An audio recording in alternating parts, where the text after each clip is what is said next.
उज्जयिनी नगରରେ जणे पंडित तांको स्त्रीଙ୍କ सहित रहुथिले। तांको पत्नी सुशीला जणे अत्यंत पवित्र एवं धार्मिक महिला थिले। सेही पंडित जणे सम्मानित राजांको सेवारे जणे नाममात्र कर्मचारी थिले, किंतु राजा विक्रम तांकोठारु कौनसी काम कराई देउ नथिले। से घरे थिबा समयरे प्रति मासरे केवल तांकर दरमा पठाई देउथिले।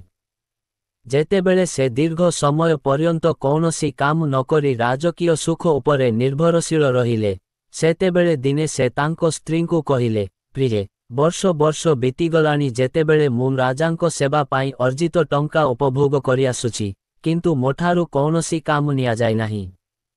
एबे मुन एथिरे भाराक्रांत अनुभव करुछि। मुन एही ऋणरु निजकु किपरि मुक्त करि पारिबि। शेषरे तांको स्त्रींको सहित परामर्श करी से राजांको दरबाररे पहुंची अनुरोध कले, महाराज, मु वर्ष वर्ष धरी आपनंको कृपारु बंची आसुछि, किंतु आपण मोठारु कौनसी सेवा नेई नाहांती। मुन चाहुंछि जे आपण मोते किछि काम दियंतु जहा द्वारा मुन ऋणमुक्त होई पारिबि। पंडितंको कथा सुनी राजा उत्तर देले, हे द्विज, मु प्रतिज्ञा करिछि जे मु ब्राह्मणंकु कौनसी काम कराइबि नाही, किंतु जदि तुमे जिद करुछ तेबे मो पाई गंगारे स्नान कर एवं एक पात्ररे गंगा जल आण, एहा तुमर कार्य।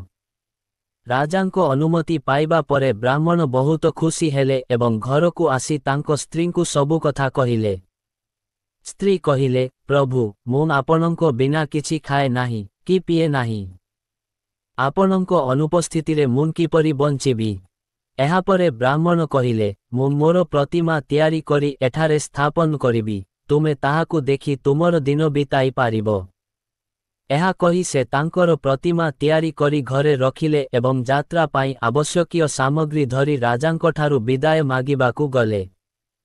से कहिले, महाराज, एबे मुन जाउछि, दयाकरी मोते अनुमति दियंतु एवं मो स्त्रीर सुरक्षार जत्न नियंतु। मुन तांकु आपनंको सुरक्षारे समर्पण करुछि। राजा विक्रम आश्वासना देले, हे ब्राह्मण, निश्चिंत रुह, मुन तुम स्त्रीर संपूर्ण जत्न नेबी।